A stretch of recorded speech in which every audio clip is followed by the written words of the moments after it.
UP की राजधानी लखनऊ में रविवार को हुई बीजेपी की प्रदेश कार्य समिति की बैठक के बाद डिप्टी सीएम केशव प्रसाद और प्रदेश अध्यक्ष भूपेंद्र चौधरी को दिल्ली बुलाया गया था। मंगलवार को केशव और भूपेंद्र ने भाजपा के राष्ट्रीय अध्यक्ष जेपी नड्डा से अलग अलग मुलाकात की। माना जा रहा है कि नड्डा ने दोनों नेताओं से लोकसभा चुनाव में सीटें कम होने और यूपी में भविष्य की रणनीति को लेकर चर्चा की है। सीएम योगी की अगुवाई में होने वाली 2 कैबिनेट बैठकों से गायब रहने वाले केशव ने करीब 20 दिन से चुप्पी साध रखी थी। ये चुप्पी पिछले रविवार को बीजेपी प्रदेश कार्य समिति की बैठक में टूटी और केशव ने मंच से संगठन को सरकार से बड़ा बता दिया। उन्होंने कहा कि मैं बीजेपी कार्यकर्ता पहले हूं, डिप्टी सीएम बाद में। और आज इस प्रदेश कार्य समिति में मैं संगठन के वरिष्ठता हमारे देश के और प्रदेश के नेतृत्व के सामने कह रहा हूं, संगठन सरकार से बड़ा है।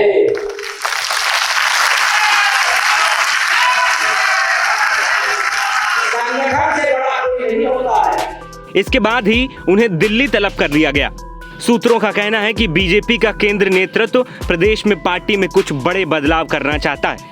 इसके मद्देनजर नड्डा ने दोनों नेताओं से अलग अलग सुझाव मांगे। भाजपा प्रदेश अध्यक्ष भूपेंद्र चौधरी ही नड्डा से कह चुके हैं कि वो हर तरह के बदलाव के लिए तैयार हैं। सूत्रों का कहना है कि फिलहाल अभी आंशिक बदलाव ही किए जा सकते हैं। संगठन के कुछ चेहरे सरकार में शामिल हो सकते हैं, तो कुछ लोगों को सरकार से हटाकर संगठन में जगह दी जा सकती है। मंत्रियों के विभाग भी बदल सकते हैं। यूपी में जल्द ही 10 विधानसभा सीटों पर उपचुनाव भी होने। इस बीच सीएम योगी आदित्यनाथ ने बुधवार सुबह 11 बजे अपने आवास पर मंत्रियों की एक बैठक बुलाई। मंत्री उपचुनाव वाली सीटों का दौरा करके लौटे हैं। एक सीट पर 2-2 मंत्रियों की ड्यूटी लगा दी गई थी। कार्यकर्ताओं से बात करके उन्होंने अपनी रिपोर्ट भी तैयार कर ली। बता दें कि उत्तर प्रदेश में 10 सीटों पर उपचुनाव से पहले बीजेपी के अंदर जबरदस्त मंथन चल रहा है। बीजेपी में यह हलचल हाल ही में समाप्त हुए लोकसभा चुनाव के बाद हो रही है, जहां बीजेपी को मनमाफिक सफलता नहीं मिली।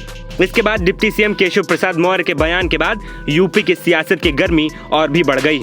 माना जा रहा है कि नड्डा और केशव प्रसाद की मुलाकात में अंदरूनी गुटबाजी, लोकसभा चुनाव में झटका, संगठन में संभावित बदलाव, सरकार की नई तस्वीर जैसे मुद्दों पर बात हुई है। इस बीच खबर ये भी आई कि विधानसभा उपचुनाव के बाद यूपी बीजेपी संगठन में बदलाव कर सकती है और सीएम योगी सरकार में भी बदलाव कर सकते हैं। बीजेपी की कोशिश है कि लोकसभा चुनाव के नतीजे के बाद सरकार के खिलाफ मुखर हो रहे आवाजों को सरकार और संगठन में प्रतिष्ठा अनुरूप जगह देकर उन्हें शांत कराया जाए। हालांकि सूत्रों के मुताबिक शीर्ष नेतृत्व सीएम पद पर कोई बदलाव करने के मूड में नहीं है, लेकिन केशव प्रसाद को भूपेंद्र चौधरी की जगह प्रदेश अध्यक्ष बनाए जाने की सुगबुगाहट जरूर होने लगी है।